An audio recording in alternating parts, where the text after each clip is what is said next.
ko. Salamat sa kanyang mga anak na hanggang sa huli ko hindi niyo na pinatayaan. Salamat sa inyong lahat. Kitang-kita ko kung paano niya pinaglaban ang sakit ng inyong ina.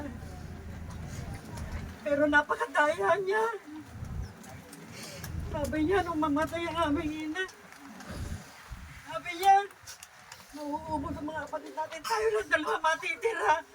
Tayo lang dalawa magkasama. Kasi hindi. Pero bakit mo ako may iniwan? Hindi ba kaya?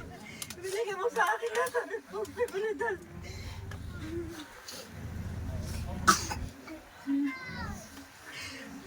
Salamat sa mga anak, asawa, mga kaibigan, lahat. Salamat ng maraming. Salamat po.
Akong hindi